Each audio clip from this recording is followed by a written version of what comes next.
Hey, welcome to your weekly energy report for the week of the 4th of January through the 10th of January 2021.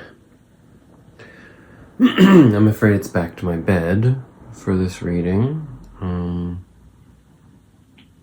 because it's where I felt most comfortable this week. I mean, right now, at this very moment in time. I'm very relaxed, very mellow. And thank goodness, because that's very much needed considering what lies ahead.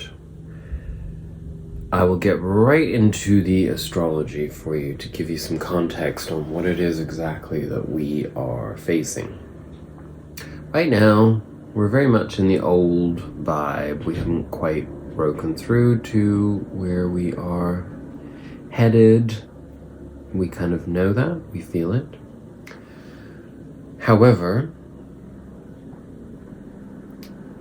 in just a few days, at the midpoint of this week, we have what I believe I talked about a little bit as a teaser last week. Mars finally moving out of Aries into Taurus, first and foremost, which is intense enough within itself. But, and actually I guess I should speak a little bit on that before I go any further.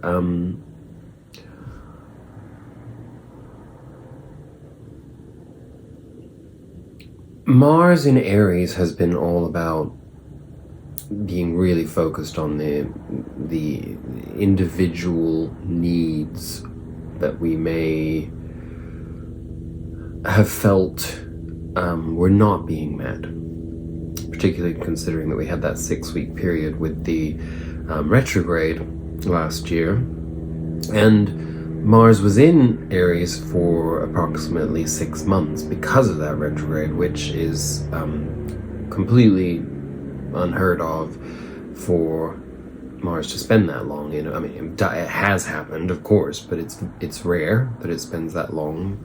Usually it moves much faster than that.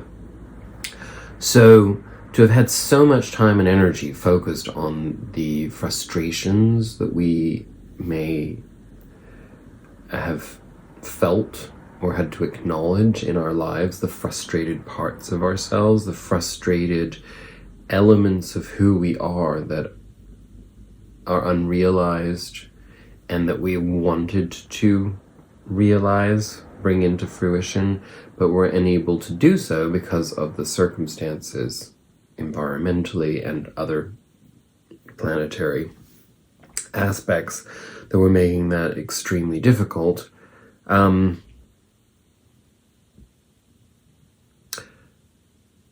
We can look at those types of transits as being problematic. Of course, they're not really problematic because they're essential to the assimilation of the experience in order to be able to then externalize the process in order, on our process of leveling up in life. So, thank you very much, Mars in Aries, for all that you made us feel. That was slightly maddening, perhaps. And Mars moving into Taurus is really more about, it's an earth element. It's much more grounded. Mars is still the fighter and the warrior and the wanting to forge ahead with things. But moving into earth energy, it grounds us more in our pursuit. It means that we're not so fiery, obviously, because Mars in Aries is, fire. And the great individuator as a fire sign too, because it's the first sign of the zodiac. The eye of the zodiac wheel. And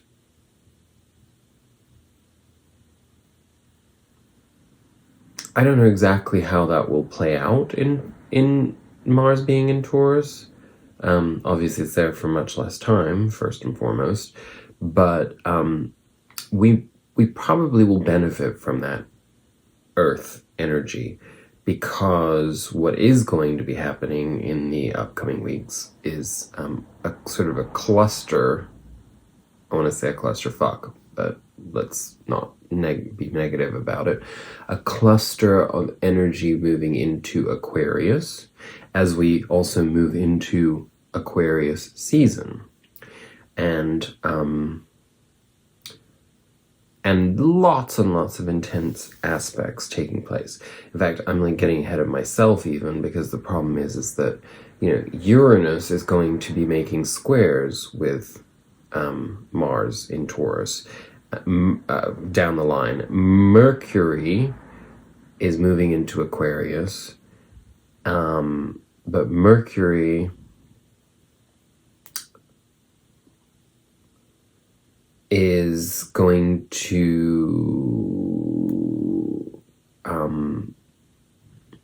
square Uranus, I believe, later this upcoming week on Friday. And Uranus is all about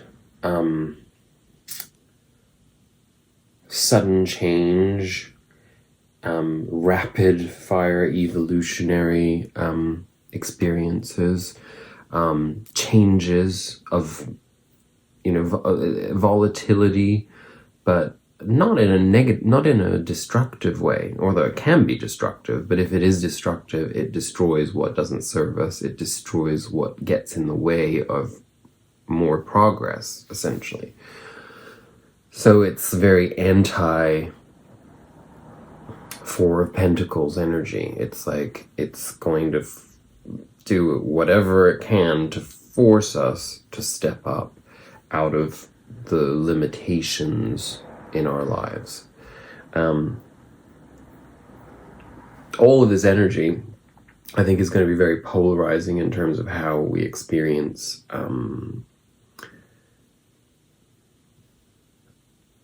things on a macro level. In terms of, I think there's going to be a lot of pushback on recent authoritarian developments in our society, sort of the big picture decisions and shifts that have been taking place.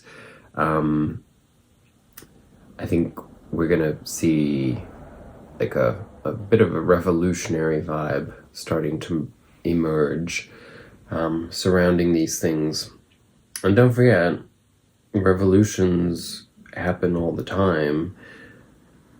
We just sometimes don't want to see them, because if they're not in the evolutionary direction that we want them to be, we tend to put on blinders and block our ears, right? So, I don't know. Again, nobody knows what's going to happen with all of this Uranus energy, but it will be volatile. It will polarize us in some way, and that can be a very good thing, because depending on our individual aspects in our chart and where these planets lie, we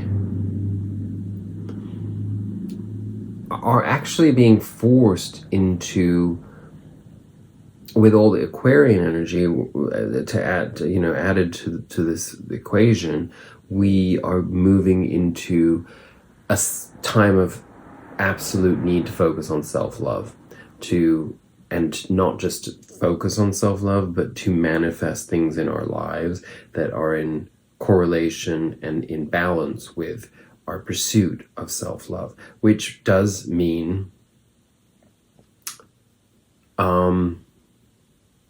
putting our own needs first. And when you have that emergence of self in that way, along with Mars in Taurus coming in with the squaring with Uranus, and Mercury squares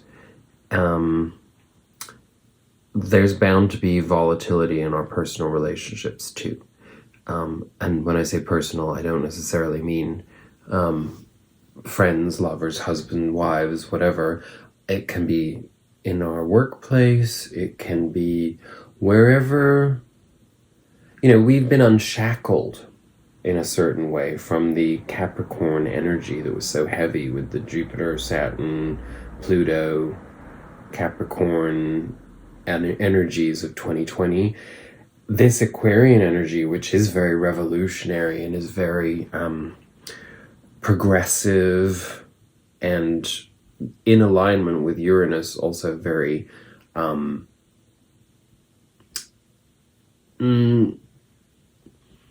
direct in many ways.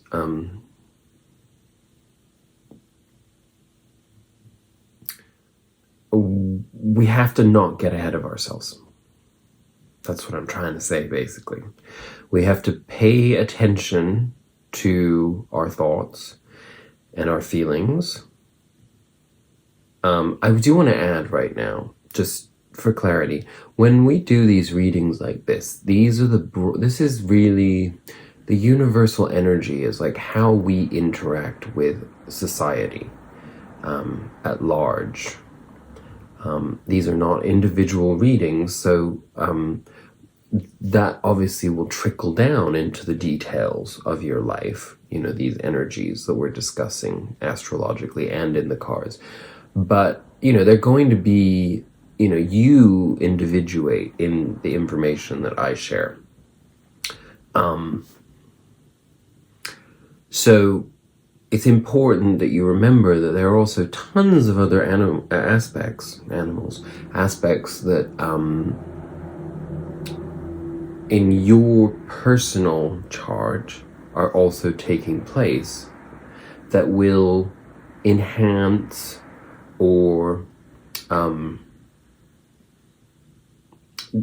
deflect from some of these astrological energies, not the card messages, because those are much more universal, and really people attracted to watching me are going to be in a sort of a similar frequency, so therefore of course the cards have a more universal message that speaks specifically to us as a cluster, right?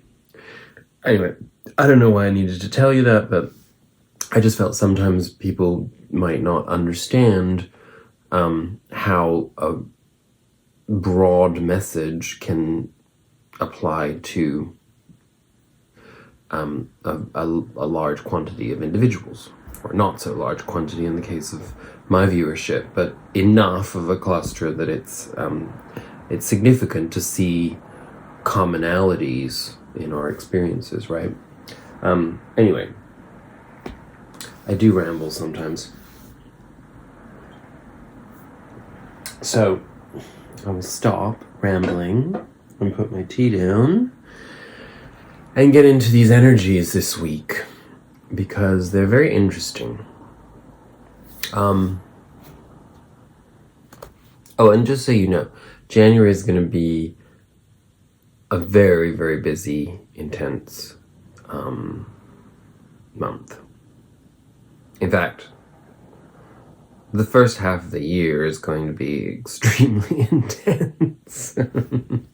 I wish, I don't wish that I could tell you anything else, because that's actually really exciting.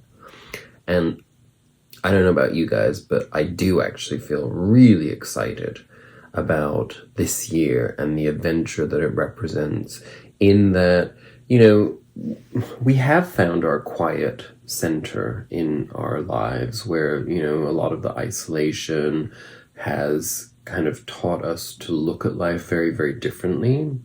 And I don't think anybody watching this type of channel is, desperately anxious to rush out and, hit the bars every night. And, so what we're looking to experience again of life that we haven't been able to experience really has more to do with human interaction, human touch, human, live communication, And we will innovate because of Aquarian energy this year. We will innovate and we will find ways. That is what it is all about. So do not lose hope or fall into restrictive thinking if you are at your wit's end right now, which I know I know how hard this has been for so many people, particularly the last month or two, and particularly this revolving door of ridiculous developments that make no sense. And it just seems as though people are just constantly giving up more and more of their collective identity. But all of this energy that we're talking about, that is coming in to basically reactivate the urge to move beyond those restrictions. And it won't be going back to anything for us. So I hope that gives you some form of reassurance and also a sense of excitement and positivity about all that awaits us in this year. And because we're self-aware people, and because we observe ourselves, and we're learning to love ourselves and to give ourselves what we need first in order for our cup to then overflow, and therefore be able to give generously to whoever and whatever else we wish to invest in, you know. This is all a process that is happening as we exchange energy right now. And you have to remind yourself of that all the time.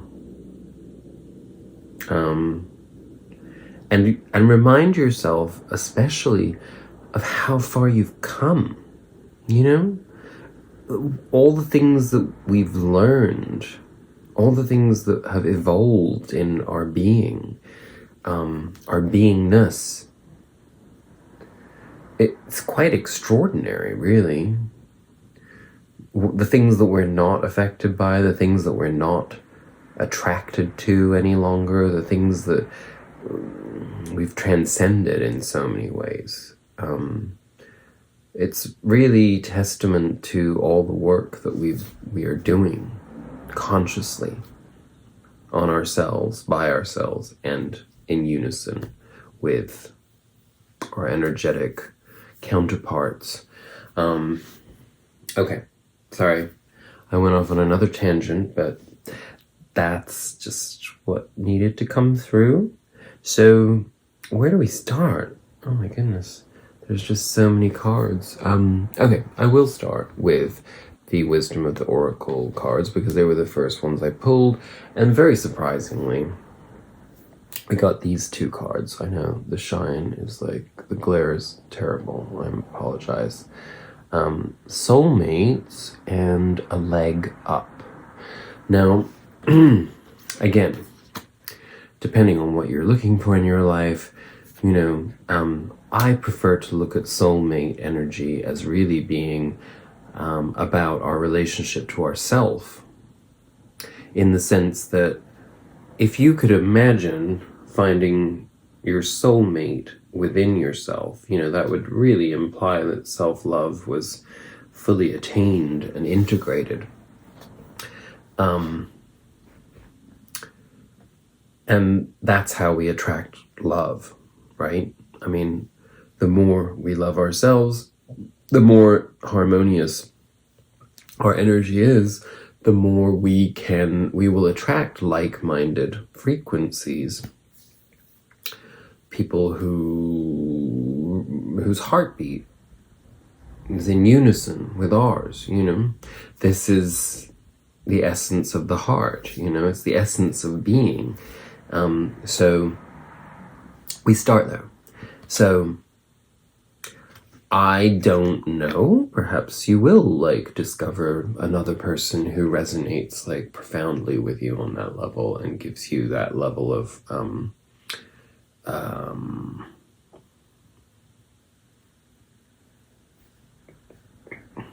mirroring that would qualify as a soulmate outside of yourself.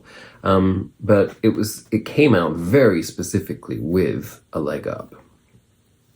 And so to me, that's the universe's message telling us that we are going to be assisted on this awakening this week after the 6th of January. It's hard to believe because I know you're probably like going like, oh, honey, everything's been so boring and so quiet and blah blah blah. After the 6th of January, we will get a universal kind of push, and I'll tell you why. Because another thing that's happening this week is Venus will be on the Galactic Center, and when any planet is on the Galactic Center, it speaks of something of, a fated origin, something that is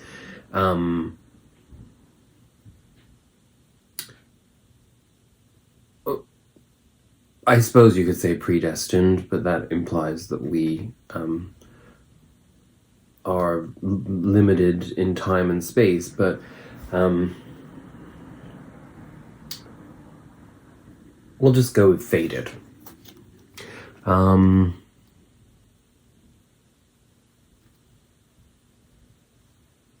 So that's going to be a fundamental energy for us in the upcoming days. This feeling of being carried into new frequencies, into new opportunities, not necessarily tangible opportunities, but like waking up to, oh no, what I really want is this, or oh, why am I like focused on this? That's not what I like. Or am I giving too much focus to something that I don't like, that then in turn is taking my time and attention and energy away from what I do like? And then we have to sort of then we do the work, right? Then we realize, oh no, this is what I want.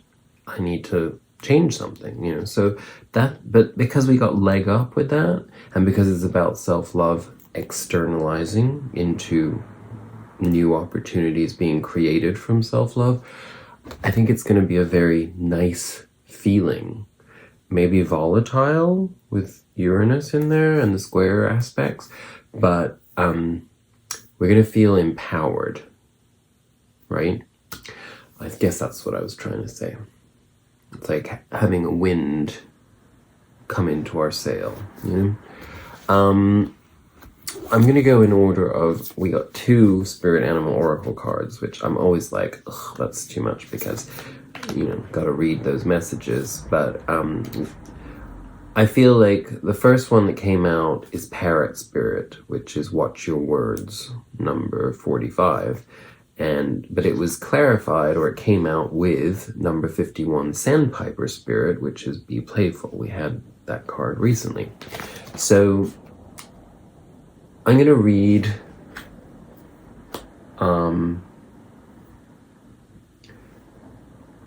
Parrot Spirit first, because I feel like this is going to tie a lot into this Mars and Taurus energy and the Mercury square and like the volatility of that and how we should handle our communication.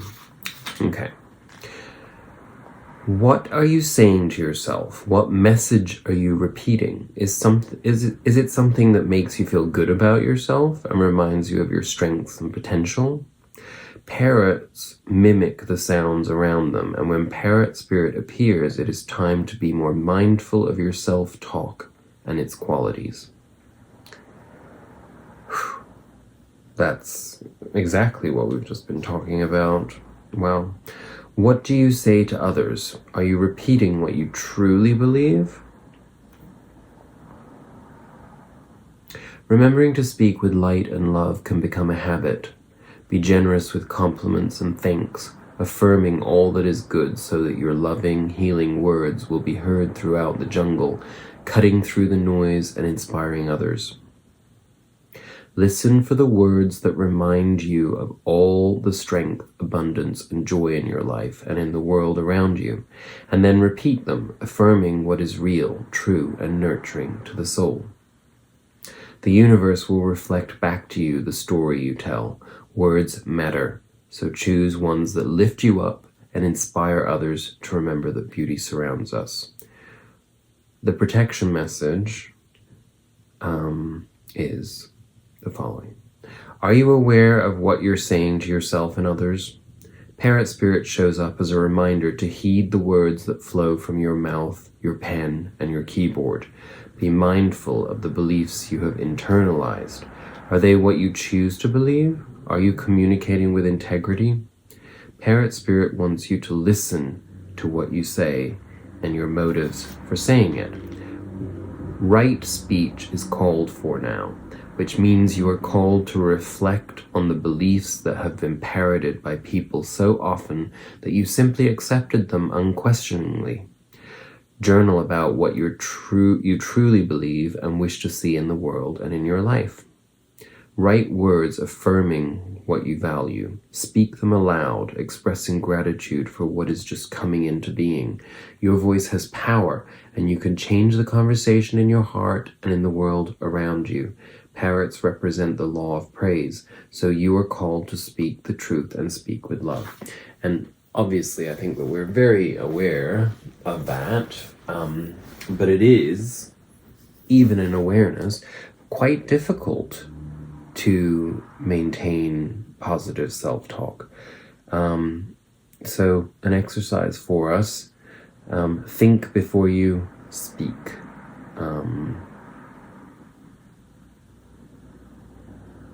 Which I guess is another way of saying watch your words, yeah. But it's interesting that, we have to look at that dynamic as being how we treat ourselves in self-love really does come down to how we speak to ourselves, about ourselves. And I recently had that conversation again with somebody because I was talking about the necessity of in self-parenting, of really focusing on how you treat yourself in circumstances and then apply that to other people in your life. And how would you treat them? What would you say to them?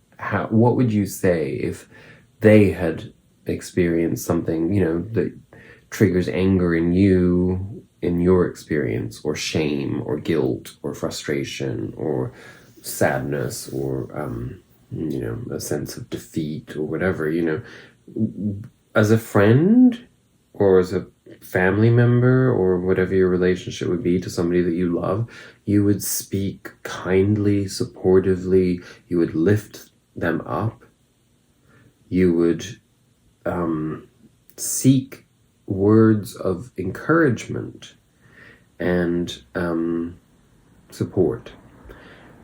And as stupid as it sounds, because it really is the ABCs of spirituality, we don't do a very good job of that with ourselves a lot of the time. Even if it's just like in a moment of frustration and we call ourselves stupid, or, we eat too much chocolate and we call ourselves a pig or whatever, it's like that is a demonstration of what you think of yourself. And of course it doesn't mean eradicate it, because we still have to be able to acknowledge why we think those things, and sometimes it's because they're kind of true. But that leads then to understand that we need to change the behavior, right? Which again, when you truly love somebody and that person is able to receive love, you expressing an alternative to their problem that requires change in themselves would be also received with openness and love. So that's what we're trying to do, is apply that to ourselves. I'm not going to read Sandpiper Spirit, just simply because we had it recently, and I think it's pretty self-explanatory. And being playful, that means, when you find yourself confronted with limitations in your self-talk, where there's negativity, or where you want to externalize frustration and anger, or something snippy and not very constructive towards somebody else, to quieten your mind and find a playful way of dealing with that, to find a way of expanding beyond the Mars energy, really. Again, I shouldn't say that. The lower octave Mars energy. We want to go for the higher octave Mars energy, which is action. But you can take action diplomatically. You can take action with love. You don't have to take action in the face of frustration or limitation that is angry or violent or just not high frequency, right? So be playful with that. Play around with it in your mind. Laugh when you find yourself having a moment of frustration or anger, or you want to externalize a boundary with somebody in a way that isn't particularly gracious or graceful. Laugh. Find a way to laugh. It will change everything. And you probably will still be able to get your point across. Listen, I'm not looking at myself because the camera's over there right now, so I can't really look at myself. I can, but I can't look in my eyes at the same time, otherwise I'd be looking like this. But I'm talking to myself. You need to listen.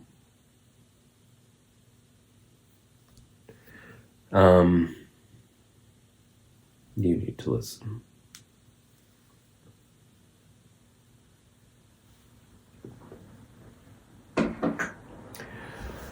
What else?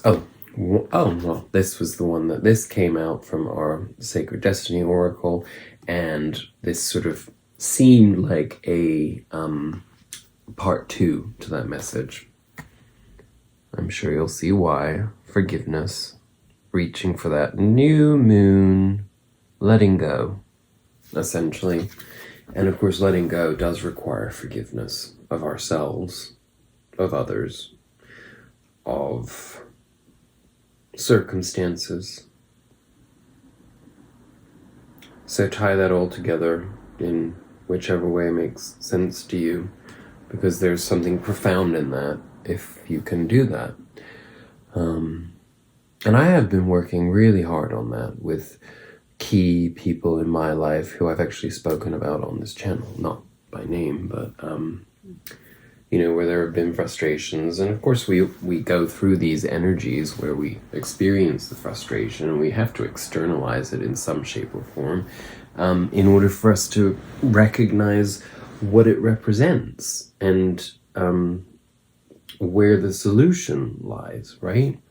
So I am applying that in most situations in my life, but I also know that I personally could be more patient, and I do think that Mars moving into Taurus is going to help a great deal with that for me, and hopefully for you too. Okay, what did we do for our reading? I'm sorry I'm moving around so much, but it is really hard for me to sit still, and it's really hard for me because I have a memory foam mattress topper, and it's great to lie on, but not necessarily to sit. So you will continue to deal with me flailing and kicking and rolling about. And I do feel negative self-talk coming. I feel like a beach whale. But I can acknowledge that there's a reason for that, because I have been eating too much. Quantity-wise, I don't know why. It's been a weird post-holiday weird thing for me where I've just been like, just stuff your face and don't pay attention to what you're eating, because well, because I'm about to get pretty draconian with myself about those things for a little while. And I'm actually holding off until Wednesday for that, because I know that that's the energy shift. So if you are also going through your New Year's resolution, energetic shift, which is really post-solstice more than New Year, I would say give yourself a break until Wednesday. Ease into it, because once Wednesday's energy comes, you won't have any choice. Our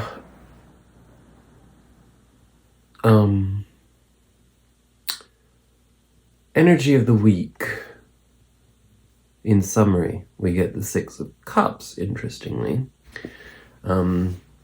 Now, the Six of Cups, of course, is really about self-love first and foremost, because it's about nurturing the inner child. You could see that this is, the older version speaking to the younger version, sort of thing, and it's an offering of experiences, of emotional experiences of love.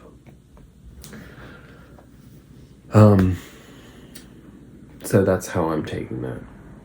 Some people read, in certain circumstances, it is a card of nostalgia, reminiscence, revisiting elements of the past, but the energy of this time really has nothing to do with that. So it's really all about self-love, this entire process. And how do we get there? Well, we got these two Osho Zen Tarot cards that I'm going to read from for the indicators of the energy of the week, because, and they're both fire. No,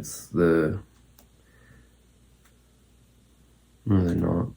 I don't know what they are, because I can't see the color of them. Oh dear. Let's see. Okay. Conditioning and creativity. Oh, they're both major arcana. Oh dear. Well, anyway, that's fine. Just go with it. Pretend I'm not ignorant. Okay. Creativity first, okay? I can't hold it there and read at the same time. But just to describe it, from the alchemy of fire and water below to the divine light entering from above, the figure in this card is literally possessed by the creative force. Really, the experience of creativity is an entry into the mysterious. Technique, expertise, and knowledge are just tools. The key is to abandon oneself in the energy that fuels the birth of all things. The energy has no form or structure, yet all the forms and structure come out of it. It makes no difference what particular form your creativity takes. It can be painting or singing, planting a garden, or making a meal. The important thing is to be open to what wants to be expressed through you. Remember that we don't possess our creations. They do not belong to us. True creativity arises from a union with the divine, with the mystical and the unknowable. Then it is both a joy for the creator and a blessing to others, which is essentially what this channel is. And, I won't say it again.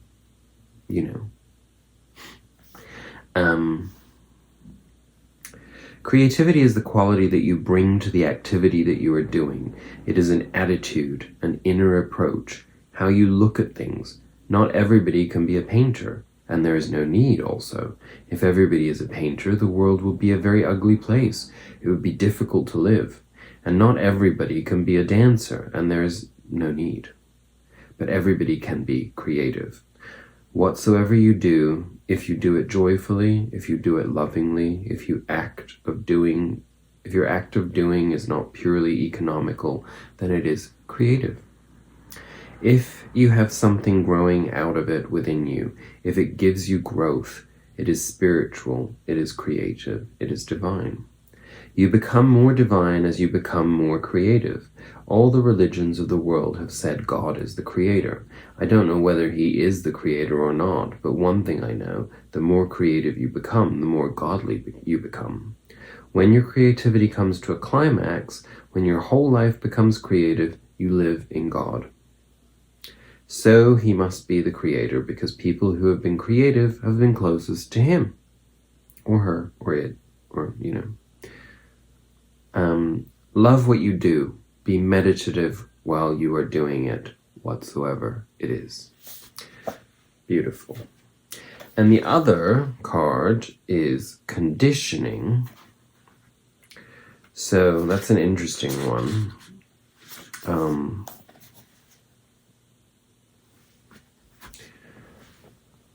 Where are you? There. This card reveals an old Zen story about a lion who was brought up by a sheep and who thought he was a sheep until an old lion captured him and took him to a pond where he showed him his own reflection. Many of us are like the lion, the image we have of ourselves. Excuse me, I need to put that down. The image we have of ourselves comes not from our own direct experience, but from the opinions of others. A personality imposed from the outside replaces the individuality that could have grown from within. We become just another sheep in the herd, unable to move freely and unconscious of our own true identity. It's time to take a look at your own reflection in the pond and make a move to break out of whatever you have been conditioned by others to believe about yourself. Dance, run, jog, do gibberish, whatever is needed to wake up the sleeping lion within. This is very, very on point, as you will probably concur. Self-love, creativity, waking up to who we really are and nourishing that. Unless you drop your personality, you will not be able to find your individuality. Individuality is given by existence. Personality is imposed by the society. Personality is social convenience. Society cannot tolerate individuality because individuality will not follow like a sheep. Individuality has the quality of the lion.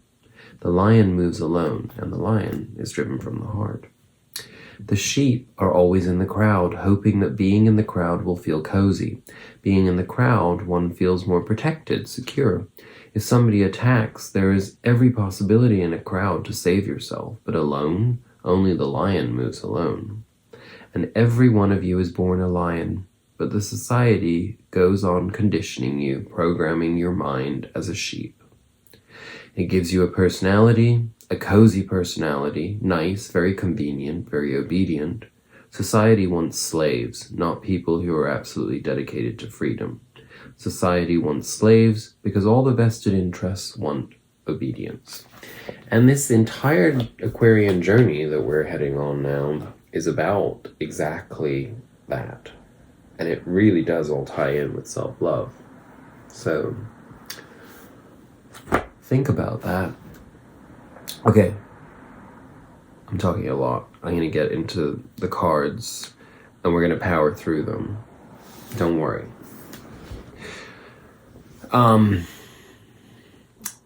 Okay, we start with what we're coming out of. So we've had this shift in consciousness that's taken place. I would say this pretty much corresponds to the Saturn-Jupiter conjunction in Aquarius at 0 degrees.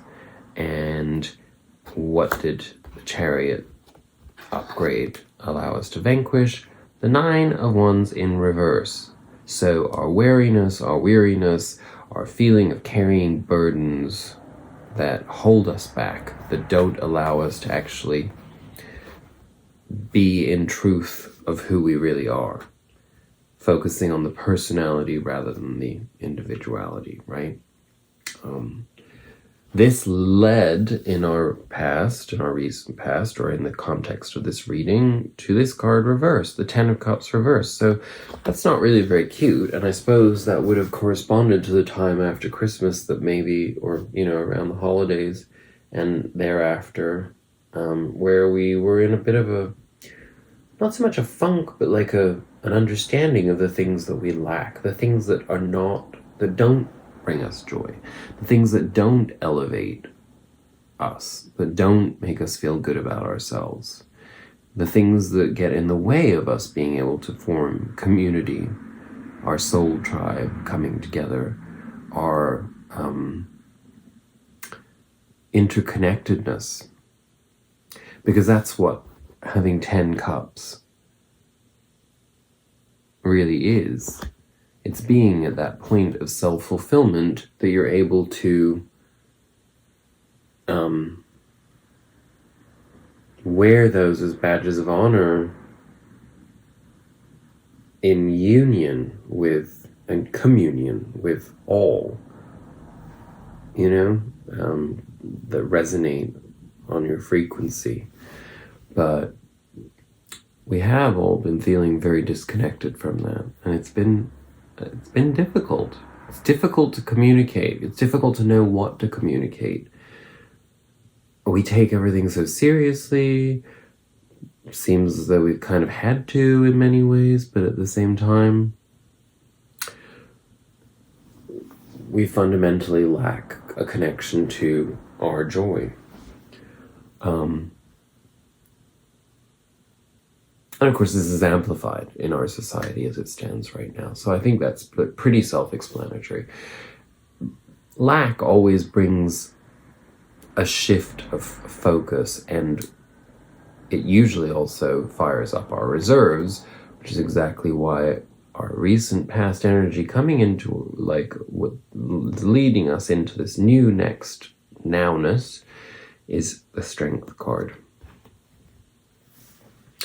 This is the idea of, these characters are synergistic.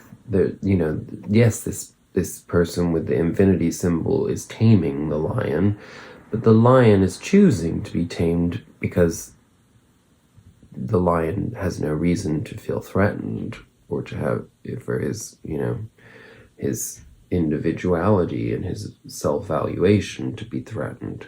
So strength is really the knowledge of power within that doesn't have to be acted on.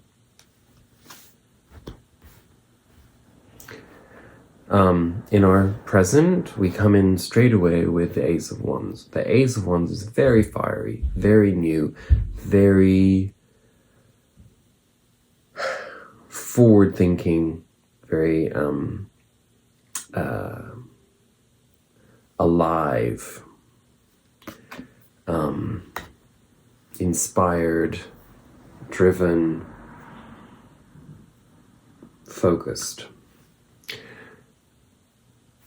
Unfortunately, this push of this energy, or not so unfortunately maybe, brings us to the center of our reading, which is the Devil. And of course, what does this do? It's like this fire within us, makes us want to externalize our process and our accomplishments.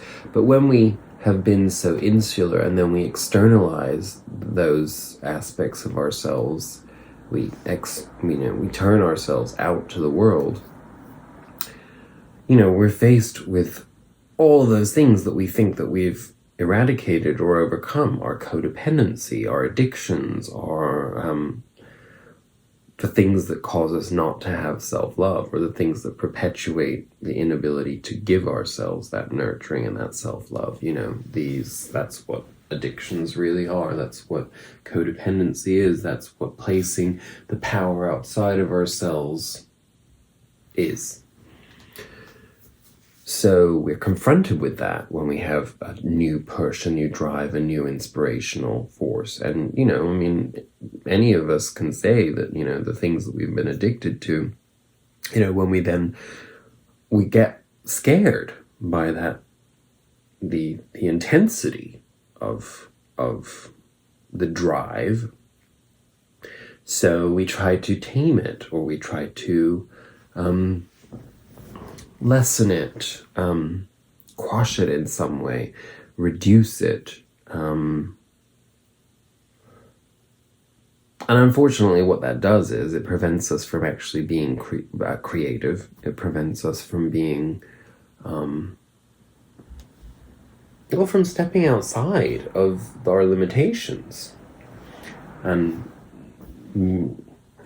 all of this planetary energy that we were talking about isn't having it. It's not going to happen. I will actually put my tea down and take a quick clarifier on that, because I think it's important that we understand what the devil is here, because it is at the center of our reading, and it's followed by the Nine of Cups in our, as this process moves through the now. We come into a place of self-contentment and of understanding the value of our emotional journey and the strength that we carry within, and that falls under strength. We get the Nine of Cups. So and the devil falls under the Ten of Cups reversed. So what that tells us is that we're drawn into our weaknesses through our lack of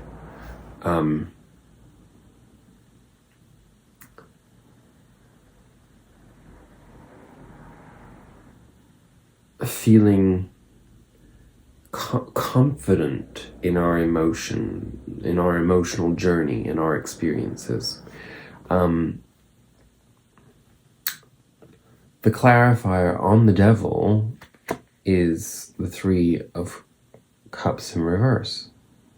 So it's that disconnect, it's that inability to invest in our community, invest outside of ourselves with the knowingness of our strength and the ability to provide emotionally for ourselves,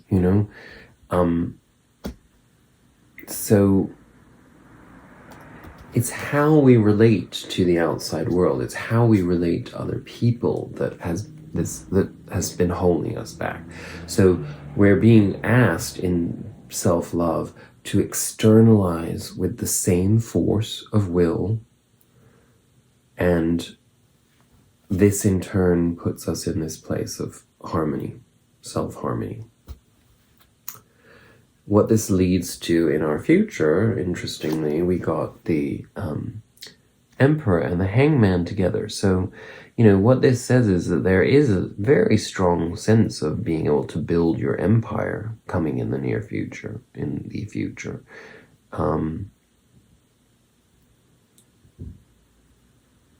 that solidness of,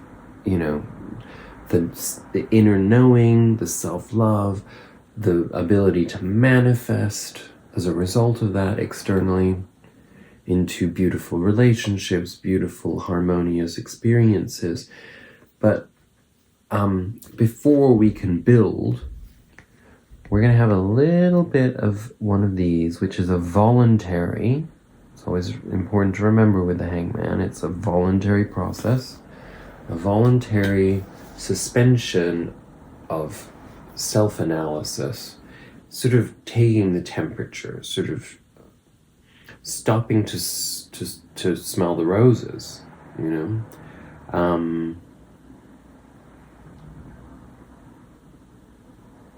because we can afford to give that to ourselves now in our self-knowledge. And sometimes we're so eager to move forward that we don't actually give ourselves the time before we start on new endeavors to visualize the foundations on which we're building. And so I think that's what it is. I think we have to do that. We have to take a little bit of a time out. Again, this is a continuation of the self-care message of last week's reading, that the self-care comes down to self-awareness and taking the time to actually understand first what we need and what we want, then how we provide that for ourselves, and then how we're going to externalize it. And that's actually a plan, that's a process, that's something that requires conscious experiencing, you know? It's you can't just look at the goal and then just let life get you to the goal. I mean, that's probably been done in your life many times before, but guess where you ended up?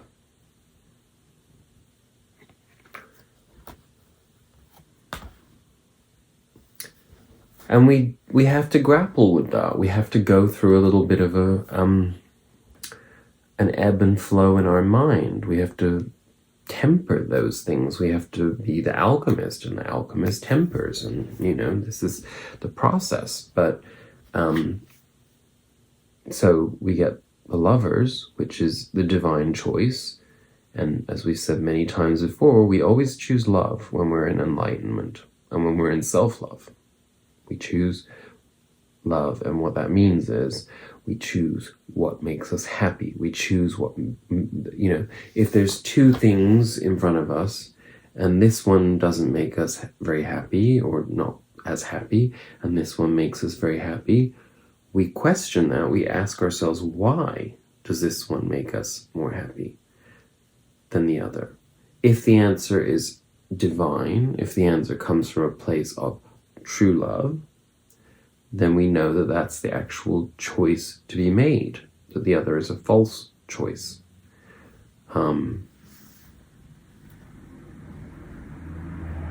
Because again, the devil always comes along and gives you that sense of the false choice.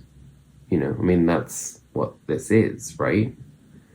And the Lovers came in the future, where this is in our present. So it's vanquishing that energy. I hope that made sense. But of course, it came with a clarifier. They wanted to come out together. The Lovers came with showing us what the other end of the choice is. If we fall into that false choice, this is where we end up, in the Four of Pentacles. In that precursor to poverty consciousness. In that place of, oh, this is good enough. Oh, well, I'm comfortable here. Oh, well, I don't need to push myself anymore right now. I'm too overwhelmed by this process, or I'm afraid that I'm going to not have the self-discipline to stop myself from externalizing frustration and destroying things, or making myself small in a new venture. It's just that I'm too afraid to actually embody the individual that I am, because I've been so conditioned to be the personality that other people think I am. And those labels are not necessarily personally geared towards you. They can just be simple things like, for example, I have always traditionally identified as gay, and that's not to say that I'm not, but it's a label. And what does that mean? What that means to me is entirely different from what it means to the vast majority of people in society. So therefore, there's an expectation that my personality, that my likes, that my, the way that the things that I aspire to are somehow driven by that. And as most people that know me would attest to, there's literally nothing in my life that is similar or on par, in parallel with my gay, the majority of gay peers. So that's an example of how that can create a moral dilemma within us, or an identity crisis that can keep us in this devil energy. I think I did do that for years. I used to inebriate myself in order to feel comfortable socially. I still occasionally do. If I'm going to be around people and I'm not sure I'm going to really enjoy it, or I want to be alone and introverted, but I have a social obligation, and I'll still do it, but like I'll have a little hit of weed or something, you know, like which rarely helps, actually. Anyway, I digress. That's got nothing to do with anybody here, but, well, I guess I'm just giving you an example of, in my life, how that's a tiny cross-section of the possibility of what that can be for you, because that's just one thing for me. There's many other aspects that could play out in my life.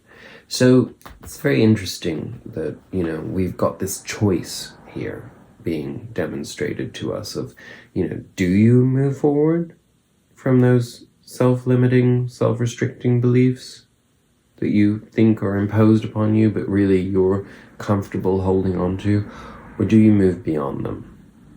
Do you finally move beyond that Four of Pentacles, so you can skip the Five of Pentacles and move to the Six of Pentacles, or something like that?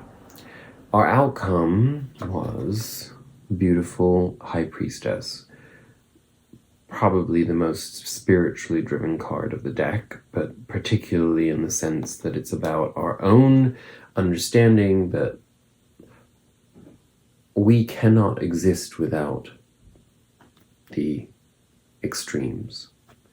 So we acknowledge that in ourselves on our journey. We acknowledge that where we have been extreme, it is because the opposite end of that is something that we are repelled by, or that we've avoided, and that inevitably we will experience on our life cycle in some shape or form. So the opportunity for us to do it consciously, to understand what the other extreme is, and then to find the middling aspect.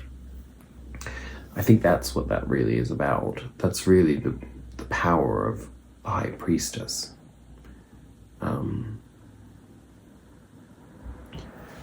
And what does the High Priestess specifically want us to temper in our understanding of those diverse elements? These might not seem like the most obvious opposites, but they kind of are, because the Ten of Wands, that's fire, and Page of Cups is water, so they're opposites. And what the High Priestess's message for us is, in our outcome, is that as long as we, you know, carry the burden of these I want to call them projects, because they're like, you know, when you think about your life, I mean, you might not consciously have approached these things, but all of the key moments that have happened in your life, whether that was graduating from a certain school, or getting married, or having a child, whatever it may be, you know, these are the things that make up the personality. The Osho Zen Tarot deck was talking to us about, you know. So you're carrying all these things. I am this, you know, I am father or mother of this person, I am husband or wife of this person, I had this happen to me, and as a result I did this, and I graduated this school, and I had this terrible thing happened to me, and this wonderful thing happened to me, blah, blah, blah, blah, so on and so forth. I know, very long-winded. But those are burdensome. If you want to move into the new, if you want to be spiritually enlightened, you need to get light. You can't carry all that shit with you. You've lived it. You've processed it. That's what we've been doing for these years behind us. Have faith in that. And know that those energetically accompany you. And the people that love you and that you love, that you have those commonalities with, understand that too. If they don't, I mean, they probably aren't in your life, right? And the tempered aspect on the other side of the High Priestess, as we let go of that, what comes of letting go of those things, is the Page of Cups, the learner of emotion. This is the the youthful, receptive, perhaps naive, but willing to take risks. Not like afraid of the subconscious mind, not afraid to have experiences, not afraid of this experience, the fish in the cup that's coming at him. He embraces it because he's not carrying all this around with him. But the fact that it's the bridge, the primary energy in that is the spiritual. You got to think about that process for you. How do you get to being an emotional learner? It's like being sort of emotional, understanding that if we're going to have a new chapter, a new karmic cycle, we have to kind of level the playing field for ourselves, and we have to empty our cup again. You can't carry a cup that's full of crap, because nothing else can go in it.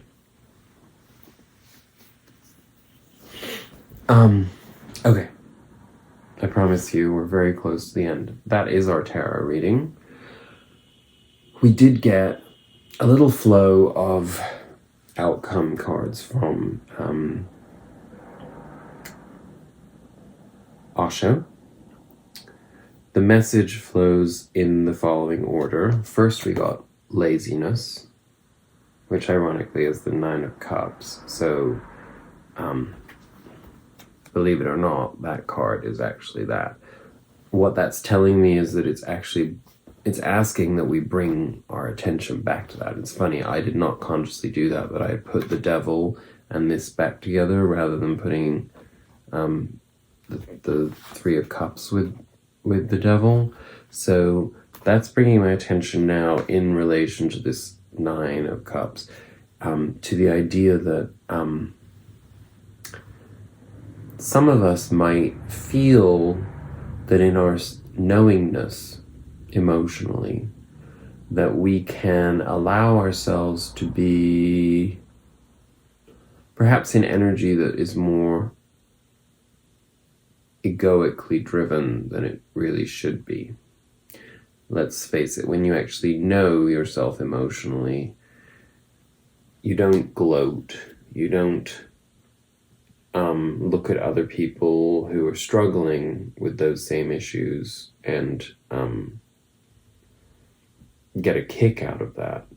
On the contrary, you step up and you help guide them in whichever way they're willing to receive, and accept where they stand. I'll bring up this endless chestnut that accompanies me so often that I'm constantly reminded of. Don't expect a 10 from a 5. And that is not a judgment. That is not an invitation to judge a person who's a 5 as being less than you. It means that they've had less experience, they've had less opportunity to process whatever it is than you have. And they may be a 10 in another area where you are a 5, So there's no room for ego in that. But it is a truth that we have to also acknowledge. And in doing so, that should lead us to compassion, not self-indulgence. So that's what the laziness card is. Letting go of that means stepping outside of ourselves and not being emotionally lazy, which means that we have to go into that externalization, communion energy. The 2 of Wands, which is another decision card, another choice card, and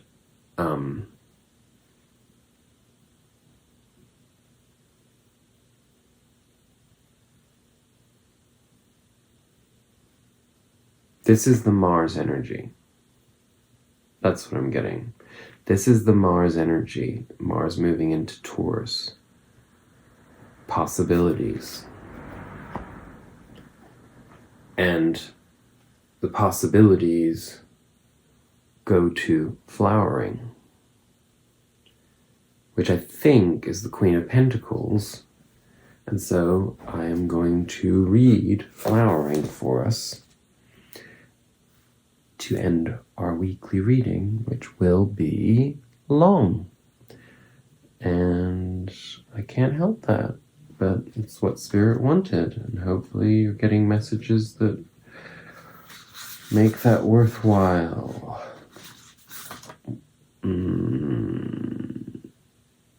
Okay, 74. I'm going to read it really quickly. Okay? Here we go.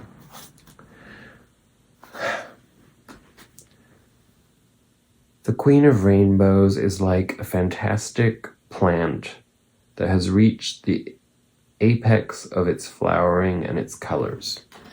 She is very sexual, very alive, and full of possibilities. She snaps her fingers to the music of love, and her zodiac necklace is placed in a way that Venus lies over her heart.